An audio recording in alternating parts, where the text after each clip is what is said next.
Hi friends, welcome back. I'm Christina, the manager of the Pacific Beach Library. Thank you for joining me for day 8 of our read along together of Roughing It by Mark Twain. Let's see, this week we have a whole new week of reading ahead of us. We're going to read, only 3 days of reading this week because we're closed on Wednesday for Cesar Chavez Day. So we're gonna have to pack in a lot of reading this week. Let's see, today's tea that I'm starting with is one that's new to me. A friend of mine in my tea group recently gave me a couple bags of tea that she wasn't really loving that much, or maybe she just had extra. I can't remember what it was, but that's where I got my Blue Lady Grey, and she also gave me a bag of lavender. And so this, I think, is just dried lavender. I tried this time just brewing a pot of it on its own. I haven't had lavender tea on its own in a while. I think the last time I had a lavender tea on its own, it may have had some coloring in it. It was more of a purple thing, but I remember having it like in a boba kind of place where you have it with the cream and the sugar and the big boba balls, but it was like this wonderful purpley lavender tea. Or was it a taro tea? That might have been it. It might have been a taro tea. But I remember it being a beautiful lavender color. This one has a nice smell to it.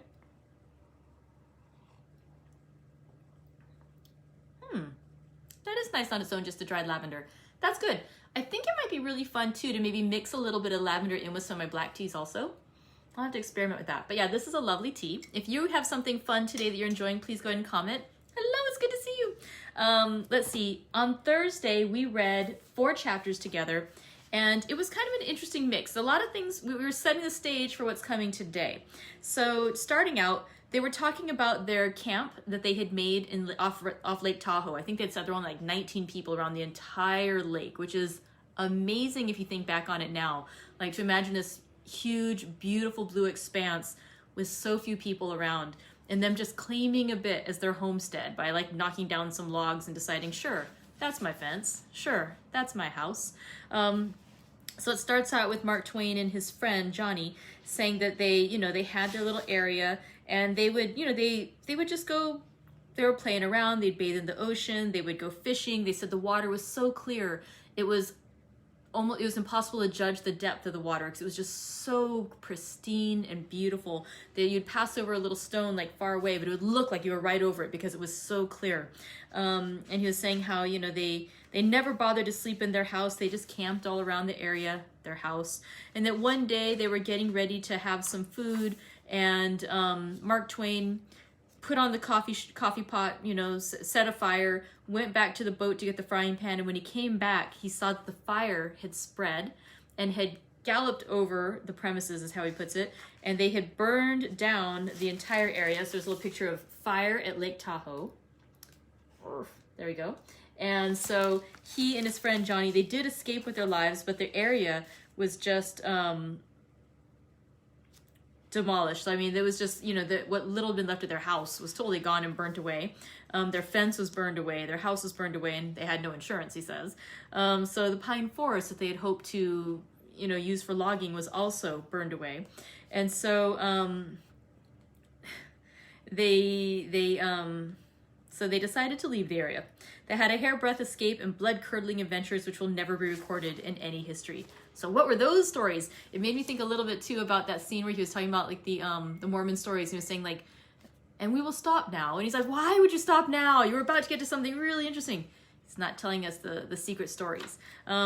He resolves then, when he goes back to town, that Mark Twain wants to learn how to ride. He needs to have a horse. And so he's basically tricked into buying a horse from the auctioneer. And this gentleman tells him it's a genuine Mexican plug, which is, plug horse is usually not a positive term for a horse, but he doesn't know this. He's a city boy that's just come out west. And so the guy tells him as a selling point, it's like, this horse can outbuck any other horse in America. And he's like, and plus the saddle alone is worth the money you'd spend for the horse. I mean, the horse is like getting the horse for free, but the saddle is there, it's money right there. And but you also get this amazing horse that can buck anything off. And Mark Twain is like, sure, I want that horse. I want a horse that'll buck anything off. And so he buys this horse that he can't get onto. The horse, kicks him off basically. He loans the horse out to other folks. The horse never is tamed. The horse he's hoping too that someday somebody will ride the horse and maybe lame the horse, and in so doing the person will feel guilty and buy the horse off him or pay for damages. But no, the horse is never lamed. The horse is, the horse is just like the, what do you call it, like a problem that he has to deal with. And then he also realizes after time that it's not just the cost of the horse that he had to pay, but the livery fee for paying for the upkeep of that horse at the stable. And so he decides eventually he can't afford this horse that he cannot dare to ride. And so he gives the horse away to somebody. And he basically says that, someday if somebody ever, the gentleman to whom he gave that horse ever reads this, he hopes the man won't be too upset with him.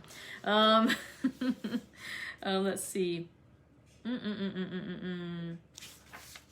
They talk a bit more about what life in the territory was like, just like how rough it was, about how some of the governmental things don't make sense. Like his brother is the secretary for the Nevada Territory. He's been instructed by the federal government to do certain things, but those certain things aren't really as possible in the frontier as it is back east. And so, for example, like they tell you to print a certain journal a certain way and pay this certain amount. And it's like, well, that's not what it costs out here. It costs more than that. Or like, I can get somebody else to do this for less. Nope, this is the fee that's set by Congress and this is what you must do. And so there are a lot of whole things about how it's convoluted and saying how like they're making all these toll roads, and the toll roads, you can see the little picture there of the map, like how the toll roads would even extend beyond the region. There's just no way for this all to work.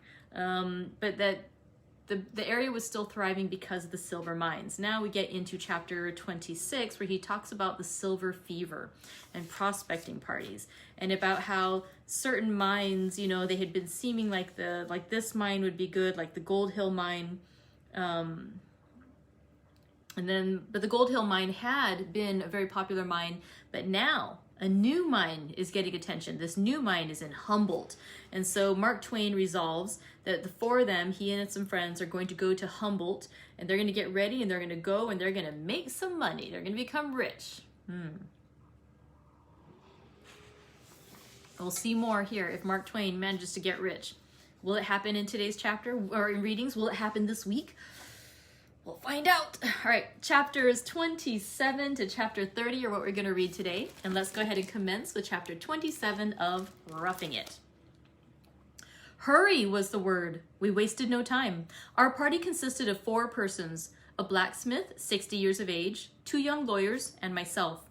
We bought a wagon and 2 miserable old horses. We put 1,800 pounds of provisions and mining tools in the wagon and drove out of Carson on a chilly December afternoon. The horses were so weak and old that we soon found that it would be better if 1 or 2 of us got out and walked. It was an improvement. Next, we found that it would be better if a 3rd man got out. That was an improvement also.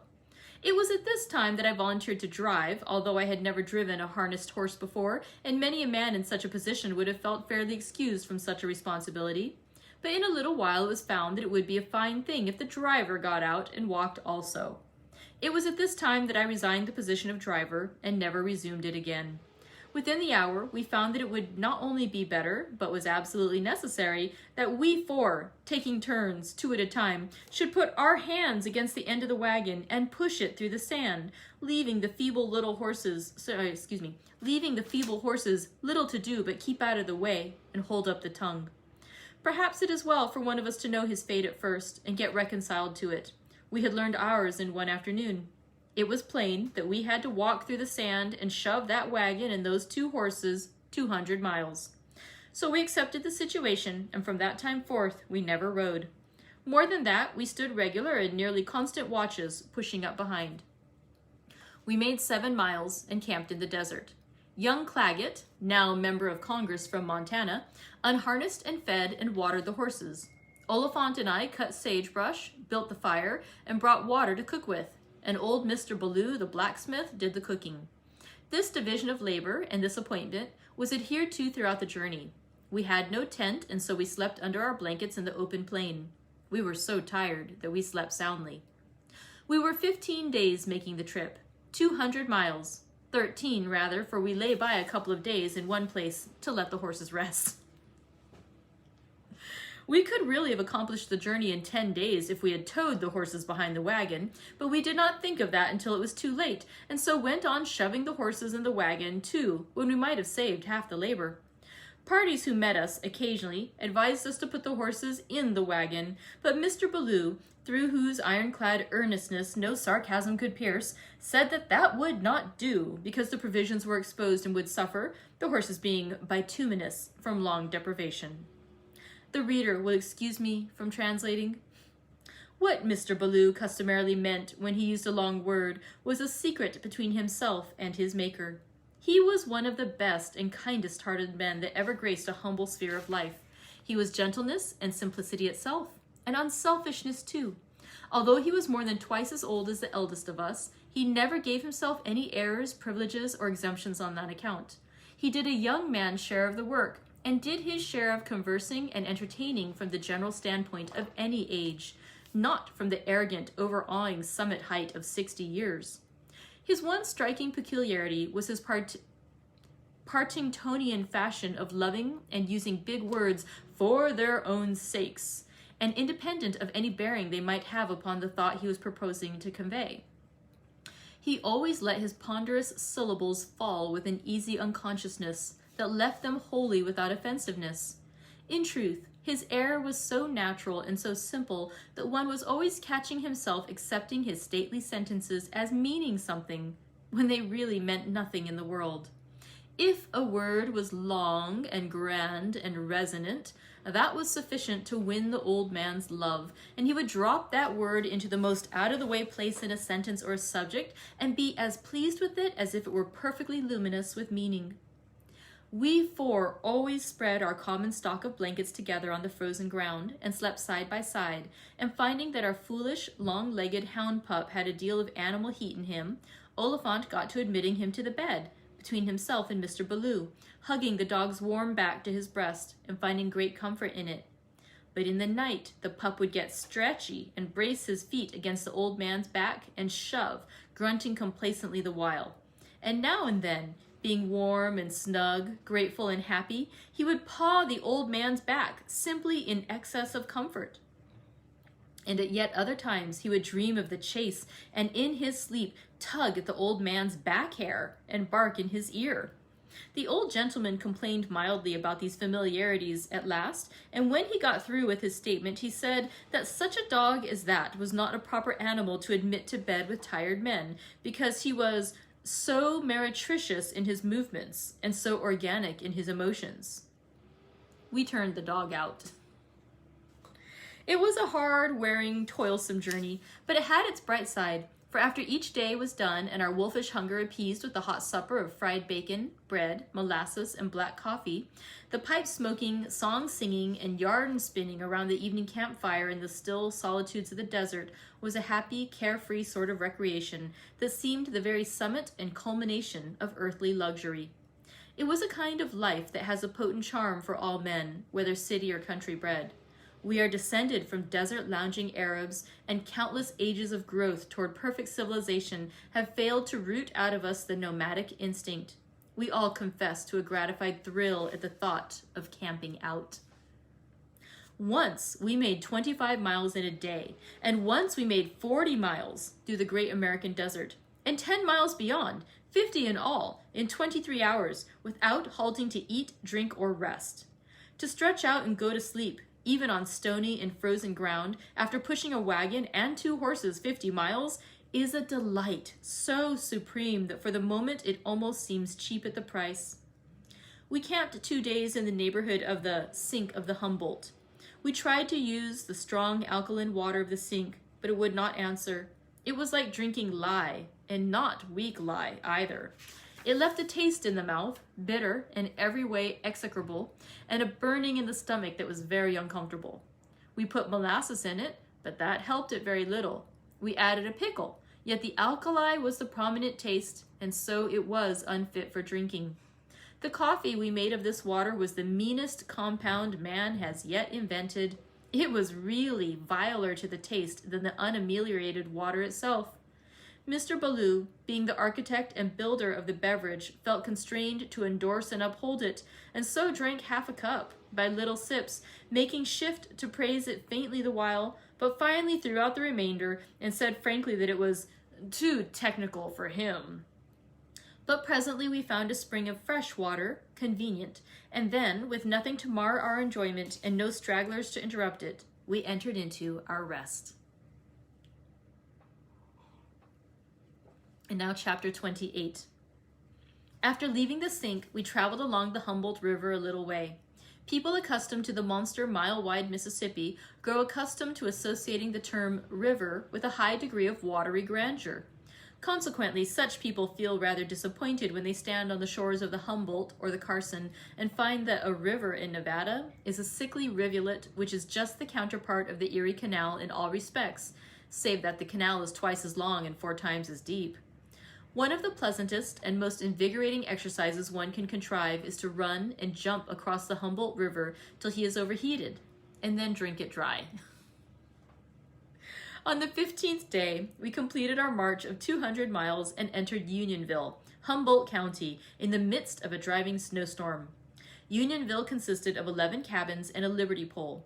6 of the cabins were strung along one side of a deep canyon, and the other 5 faced them. The rest of the landscape was made up of bleak mountain walls that rose so high into the sky from both sides of the canyon that the village was left, as it were, far down in the bottom of a crevice. It was always daylight on the mountain tops a long time before the darkness lifted and revealed Unionville. We built a small, rude cabin in the side of the crevice and roofed it with canvas, leaving a corner open to serve as a chimney, through which the cattle used to tumble occasionally at night and mash our furniture and interrupt our sleep. It was very cold weather, and fuel was scarce. Indians brought brush and bushes several miles on their backs, and when we could catch a laden Indian it was well, and when we could not, which was the rule, not the exception, we shivered and bore it. I confess, without shame, that I expected to find masses of silver lying all about the ground. I expected to see it glittering in the sun on the mountain summits. I said nothing about this, for some instinct told me that I might possibly have an exaggerated idea about it, and so if I betrayed my thought, I might bring derision upon myself. Yet I was as perfectly satisfied in my own mind as I could be of anything that I was going to gather up in a day or 2, or at furthest a week or 2, silver enough to make me satisfactorily wealthy. And so my fancy was already busy with plans for spending this money. The first opportunity that offered, I sauntered carelessly away from the cabin, keeping an eye on the other boys, and stopping and contemplating the sky when they seemed to be observing me. But as soon as the coast was manifestly clear, I fled away as guiltily as a thief might have done, and never halted till I was far beyond sight and call. Then I began my search with a feverish excitement that was brimful of expectation, almost of certainty. I crawled about the ground, seizing and examining bits of stone, blowing the dust from them or rubbing them on my clothes, and then peering at them with anxious hope. Presently, I found a bright fragment, and my heart bounded.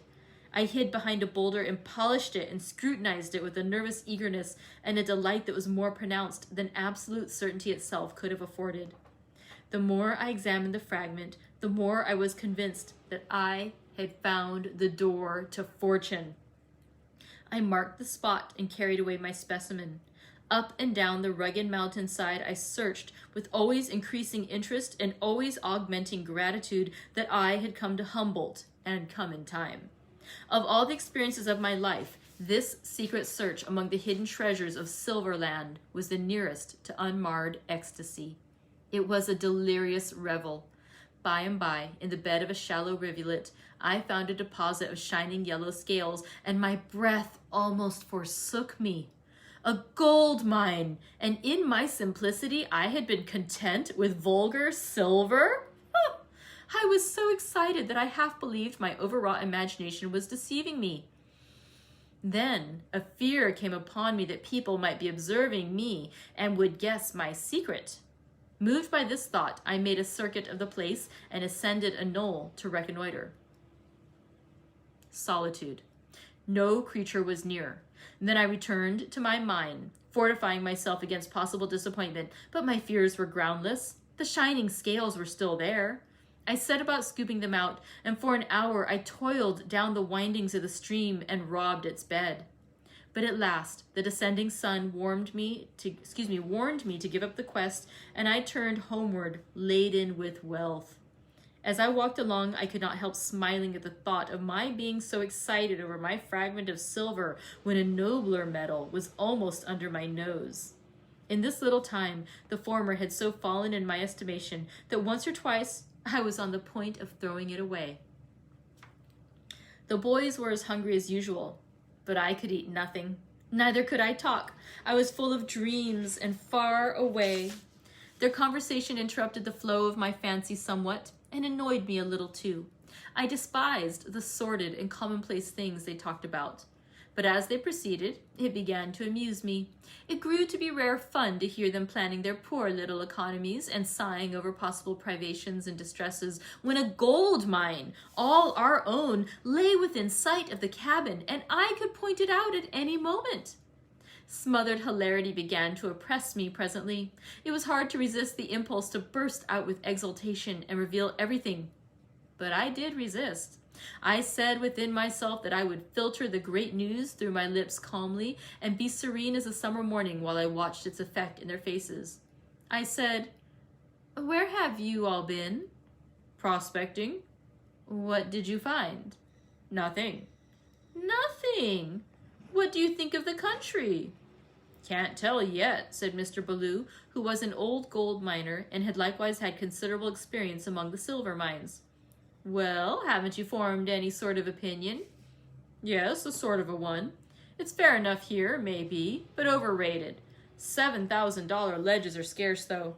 That Sheba may be rich enough, but we don't own it, and besides, the rock is so full of base metals that all the science in the world can't work it. We'll not starve here, but we'll not get rich, I'm afraid." "So you think the prospect is pretty poor?" "No name for it." "Well, we'd better go back, hadn't we?" "Oh, not yet. Of course not. We'll try at a riffle first." "Suppose now, this is merely a supposition, you know. Suppose you could find a ledge that would yield, say, $150 a ton. Would that satisfy you?" "Try us once," from the whole party. "Or suppose, merely a supposition, of course, suppose you were to find a ledge that would yield $2,000 a ton. Would that satisfy you?" "Here, what do you mean? What are you coming at? Is there some mystery behind all this?"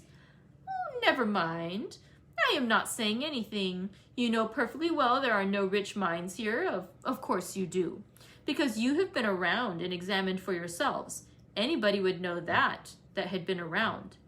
But just for the sake of argument, suppose, in a kind of general way, suppose some person were to tell you that $2,000 ledges were simply contemptible. Contemptible, understand, and that right yonder in sight of this very cabin there were piles of pure gold and pure silver, oceans of it, enough to make you all rich in 24 hours. Come." "I should say he was as crazy as a loon," said old Ballou, but wild with excitement nevertheless. "Gentlemen," said I don't say anything. I haven't been around, you know, and of course don't know anything. But all I ask of you is to cast your eye on that, for instance, and tell me what you think of it." And I tossed my treasure before them. There was an eager scramble for it, and a closing of hands together over it under this candlelight. Then old Ballou said, "Think of it? I think it is nothing but a lot of granite rubbish and nasty glittering mica that isn't worth 10 cents an acre." So vanished my dreams. So melted my wealth away. So toppled my airy castle to the earth and left me stricken and forlorn. Moralizing, I observed then that all that glitters is not gold. Mr. Ballou said I could go further than that and lay it up among my treasures of knowledge that nothing that glitters is gold. So I learned then, once and for all, that gold in its native state is but dull, unornamental stuff, and that only low-born metals excite the admiration of the ignorant with an ostentatious glitter. However, like the rest of the world, I still go on underrating men of gold and glorifying men of mica. Commonplace human nature cannot rise above that. All right. Chapter 29. True knowledge of the nature of silver mining came fast enough. We went out prospecting with Mr. Ballou. We climbed the mountain sides and clambered among sagebrush, rocks, and snow till we were ready to drop with exhaustion, but found no silver, nor yet any gold. Day after day we did this. Now and then we came upon holes burrowed a few feet into the declivities and apparently abandoned, and now and then we found one or two listless men still burrowing, but there was no appearance of silver. These holes were the beginnings of tunnels, and the purpose was to drive them hundreds of feet into the mountains and someday tap the hidden ledge where the silver was. Someday. It seemed far enough away and very hopeless and dreary. Day after day we toiled and climbed and searched, and we younger partners grew sicker and still sicker of the promiseless toil. At last we halted under a beetling rampart of rock which projected from the earth high upon the mountain. Mr. Ballou broke off some fragments with a hammer and examined them long and attentively with a small eyeglass, threw them away, and broke off more. Said this rock was quartz, and quartz was a sort of rock that contained silver. Contained it! I had thought that at least it would be caked on the outside of it like a kind of veneering. He still broke off pieces and critically examined them, now and then wetting the piece with his tongue and applying the glass. At last he exclaimed, "We've got it!" We were full of anxiety in a moment. The rock was clean and white where it was broken, and across it ran a ragged thread of blue. He said that that little thread had silver in it, mixed with base metals, such as lead and antimony and other rubbish, and that there was a speck or two of gold visible. After a great deal of effort, we managed to discern some little fine yellow specks, and judged that a couple of tons of them massed together might make a gold dollar, possibly. We were not jubilant, but Mr. Ballou said there were worse ledges in the world than that. He saved what we called the richest piece of the rock in order to determine its value by the process called the fire assay. Then we named the mine Monarch of the Mountains. Modesty of nomenclature is not a prominent feature in the mines. And Mr. Ballou wrote out and stuck up the following notice, preserving a copy to be entered upon the books in the mining recorder's office in the town. Notice. We, the undersigned, claim 3 claims of 300 feet each, and 1 for discovery, on this silver-bearing quartz lead or lode, extending north and south from this notice, with all its dips, spurs, and angles, variations, and sinuosities, together with 50 feet of ground on either side for working the same. We put our names on it and tried to feel that our fortunes were made, but when we talked the matter all over with Mr. Ballou, we felt depressed and dubious. He said that this surface quartz was not all there was of our mine, but that the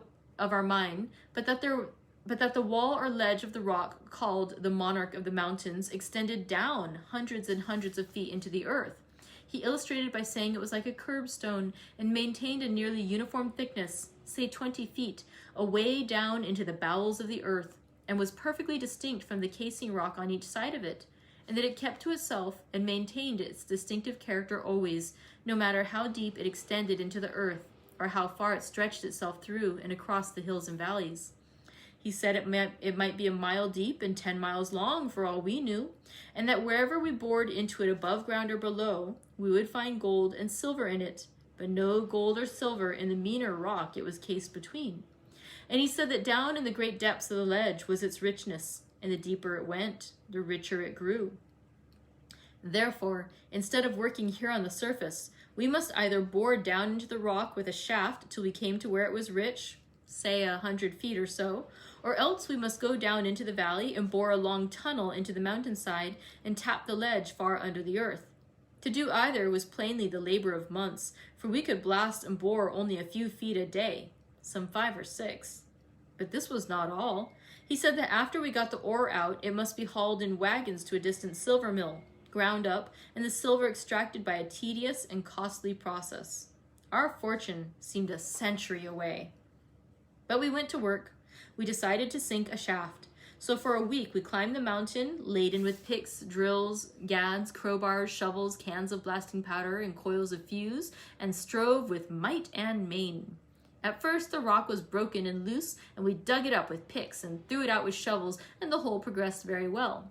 But the rock became more compact presently, and gads and crowbars came into play. But shortly nothing could make an impression but blasting powder. That was the weariest work. One of us held the iron drill in its place, and another would strike with an 8-pound sledge. It was like driving nails on a large scale. In the course of an hour or two, the drill would reach a depth of 2 or 3 feet, making a hole a couple of inches in diameter. We would put in a charge of powder, insert half a yard of fuse, pour in sand and gravel and ram it down, then light the fuse and run. When the explosion came and the rocks and smoke shot into the air, we would go back and find about a bushel of that hard, rebellious quartz jolted out. Nothing more. 1 week of this satisfied me. I resigned. Claggett and Oliphant followed. Our shaft was only 12 feet deep. We decided that a tunnel was the thing we wanted.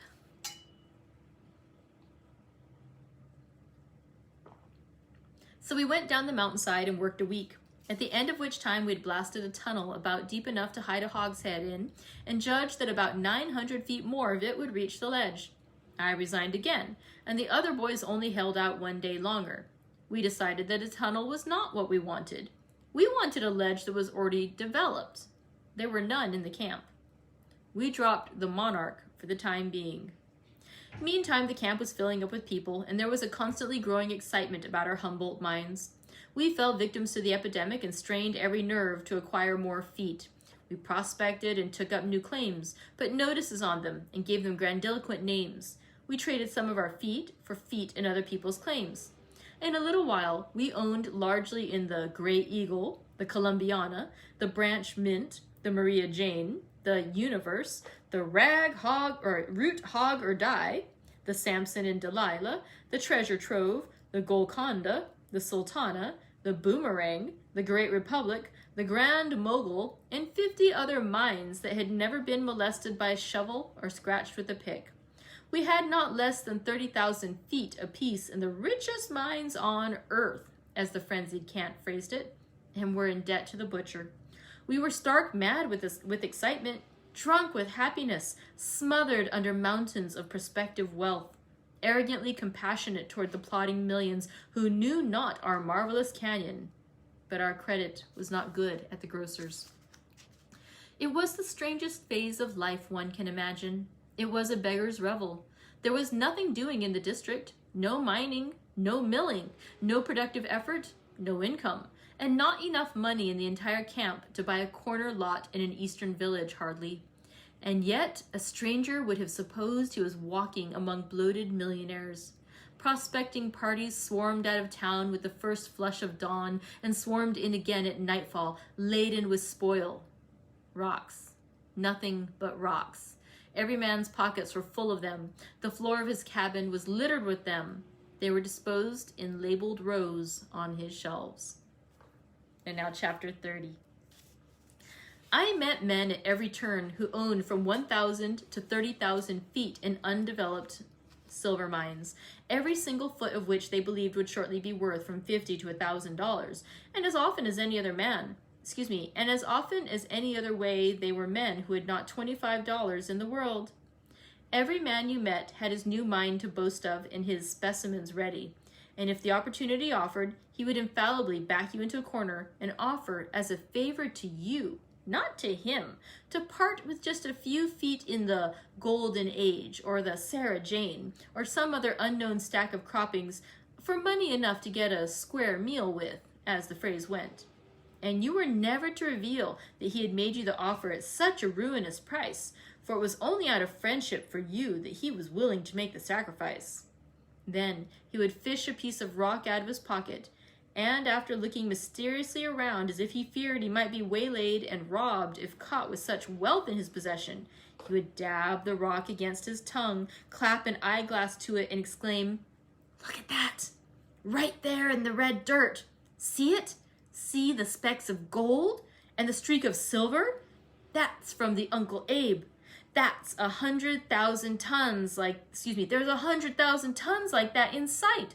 Right in sight, mind you. And when we get down on it and the ledge comes in solid, it will be the richest thing in the world. Look at the assay. I don't want you to believe me. Look at the assay. Then he would get out a greasy sheet of paper which showed that the portion of rock assayed had given evidence of containing silver and gold in the proportion of many hundreds or thousands of dollars to the ton. I little knew then that the custom was to hunt out the richest piece of rock and get it assayed. Very often, that piece, the size of a filbert, was the only fragment in a ton that had a particle of metal in it, and yet the assay made it pretend to represent the average value of the ton of rubbish it came from. On such a system of assaying as that, the Humboldt world had gone crazy. On the authority of such assays, its newspaper correspondents were frothing about rock worth $4,000 and $7,000 a ton.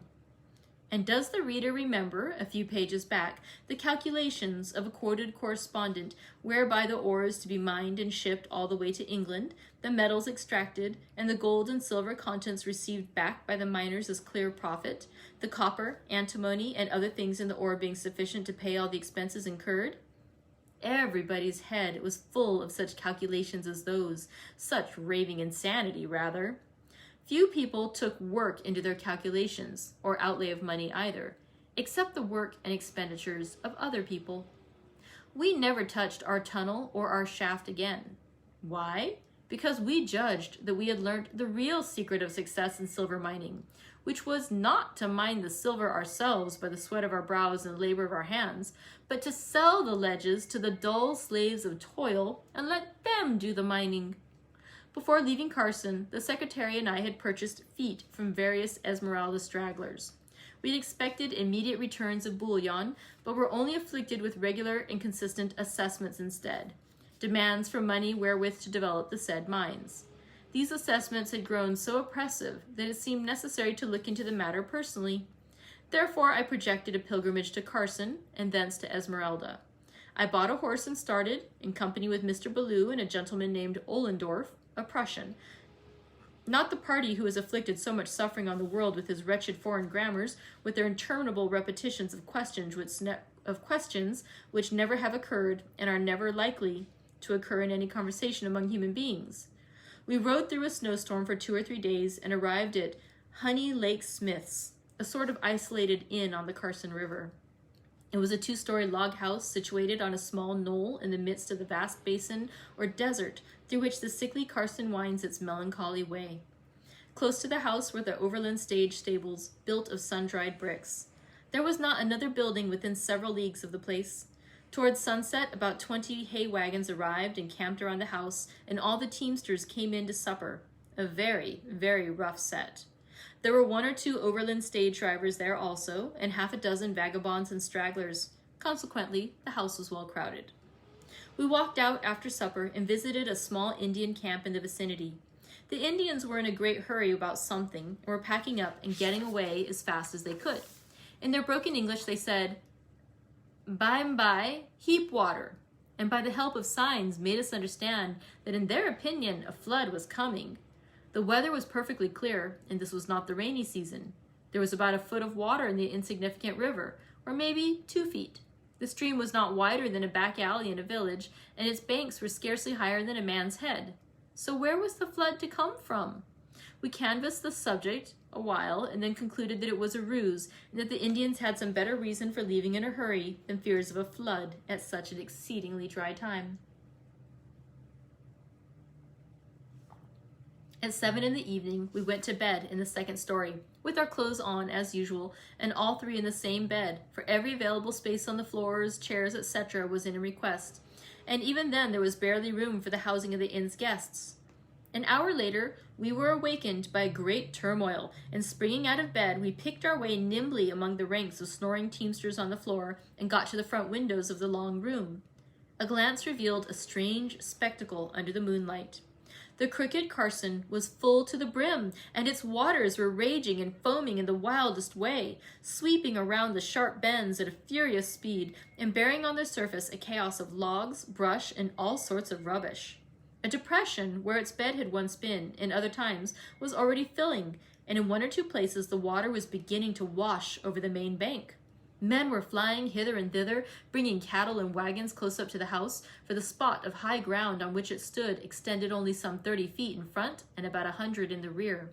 Close to the old riverbed just spoken of stood a little log stable, and in this our horses were lodged. While we looked, the waters increased so fast in this place that in a few minutes a torrent was roaring by the little stable, and its margin encroaching steadily on the logs. We suddenly realized that this flood was not a mere holiday spectacle, but meant damage, and not only to the small log stable, but to the overland buildings close by the main river, for the waves had now come ashore and were creeping along the foundations and invading the great hay corral